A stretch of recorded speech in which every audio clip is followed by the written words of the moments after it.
NA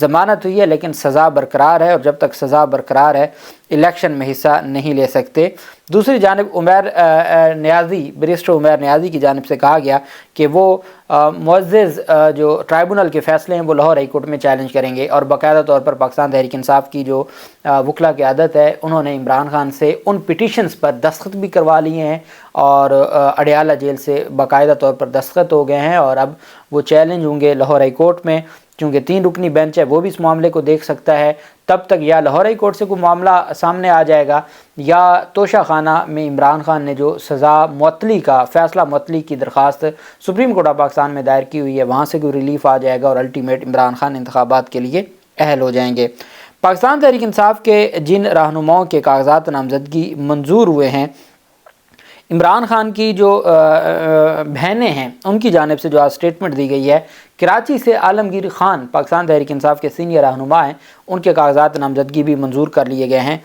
chief justice Sindh high court justice Aqeel Ahmed Abbasi کی سربراہی میں 2 رکنی بینچ کے روبرو حلقہ NA 236 سے PTI کے رہنما عالمگیر خان کی اپلیٹ ٹرائبونل کے فیصلے کے خلاف درخواست پر سماعت ہوئی۔ یہ وہ پہلا کیس ہے جس میں ریٹرننگ افسر نے بھی خارج کر دیا تھا، ریٹرننگ افسر کے بعد اپلیٹ ٹرائبونل نے بھی ان کے کاغذات نامزدگی کو مسترد کر دیا تھا، تو انہوں نے پٹیشن دائر کی تھی، ریٹ پٹیشن تھی جو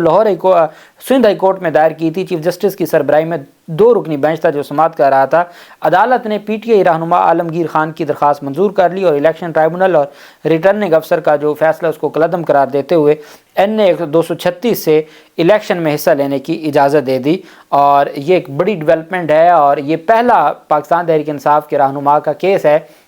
جو ریٹ پٹیشن دائر ہوئی۔ اپیلٹ ٹرائبونل کا پہلا فیصلہ جو مسترد ہوا ہے اور اس کو کالعدم قرار دیا گیا ہے، یہ کراچی سے ڈیولپمنٹ سامنے آئی ہے۔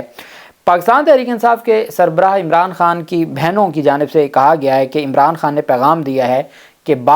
قمر باجوہ نے انہیں رجیم چینجنگ کے خلاف احتجاج ختم کرنے پر 2/3 اکثریت کی آفر دی تھی۔ عمران خان نے علیمہ خان نے کہا کہ مجھے عمران خان نے بتایا ہے اور یہ پیغام دے کر بھیجا ہے کہ مجھے اگست 2022 میں جنرل باجوہ نے بلایا اور آفر دی کہ رجیم چینج کے خلاف احتجاج بند کر دو تو 2/3 اکثریت دیں گے۔ علیمہ خان کے مطابق عمران خان نے کہا کہ ہمارے ماں باپ ایک غلام ملک میں پیدا ہوئے تھے، ہم آزاد ہیں اور میں خدا کے سوا کسی کے سامنے نہیں جھکوں گا۔ اس سے بہتر ہے کہ ہمیں موت آ جائے لیکن ایک آزاد ملک میں غلامی منظور نہیں ہے۔ علیمہ خان نے کہا کہ روز ایک کیس ہوتا ہے، 3 سے 4 صحافیوں کو اجازت ملتی ہے، جیل کے اندر اوپن ٹرائل نہیں ہے اور مقدمات میں کوئی دم نہیں ہے، صرف عمران خان کو جیل میں رکھنے کے لیے ایک طرف ضمانت ہوتی ہے اور پھر دوسرے مقدمے میں پھنسا دیا جاتا ہے اور یہ سلسلہ ایسے ہی جاری ہے۔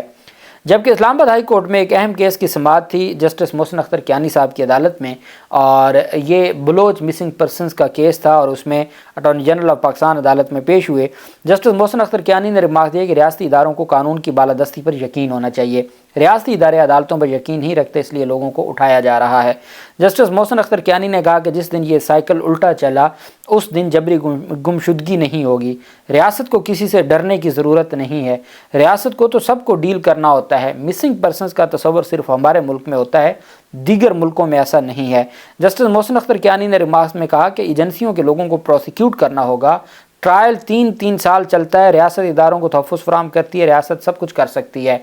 منصور عثمان عوان اٹارنی جنرل نے عدالت کو بتایا کہ درخواست گزار ایمان مزاری نے لاپتہ بلوچ طلبہ کی فہرست فراہم کی، لاپتہ طلبہ میں سے 9 کو ریکور کروا لیا گیا جبکہ 15 کو ریکور کروانے کی کوشش کر رہے ہیں۔ محسن اختر کیانی نے اٹارنی جنرل سے کہا کہ آپ کے مطابق 15 بلوچ طلبہ لاپتہ ہیں، اعلیٰ ترین دفتر کو بیان حلفی دینا ہوگا کہ آئندہ کوئی جبری گمشدگی نہیں ہوگی، جس پر اٹارنی جنرل کا کہنا تھا کہ وفاقی حکومت نے سپریم کورٹ میں بیان دیا ہے کہ اب کوئی جبری گمشدگی نہیں ہوگی۔ جسٹس محسن اختر کیانی نے استفسار کیا کہ وفاقی حکومت نے یہ بیان حلفی دیا تو کیا وفاقی حکومت جبری گمشدگیوں میں پہلے ملوث تھی اور اب آپ نے تسلیم کر لیا ہے؟ اٹارنی جنرل نے جواب دیا کہ وفاقی حکومت نے اب اور مستقبل کے لیے بیان حلفی دیا ہے، حکومت کا جوڈیشل سسٹم پر اعتماد ہونا چاہیے، خود کو قانون سے بالا تر ہونے کا تصور ختم ہونا چاہیے۔ جسٹس محسن اختر کیانی نے کہا آج آپ کچھ نہ کریں مگر وقت آئے گا کہ ریاستی اداروں کے خلاف کارروائی ہوگی، چونکہ ہر چیز کی ایک حد ہوتی ہے۔ اور محسن اختر کیانی صاحب نے بیان حلفی مانگ لیا کہ بیان حلفی جمع کروایا جائے کہ ریاست جبری گمشدگیوں میں ملوث نہیں ہوگی اور کسی کی جبری گمشدگی نہیں ہوگی۔ دوسری جانب پاکستان تحریک انصاف کے جو رہنما ہیں اس میں جو بڑی پیش رفت سامنے آئی ہے، پاکستان تحریک انصاف کے رہنما اعظم خان نیازی جو یہ نیازی ایکسپریس ہے،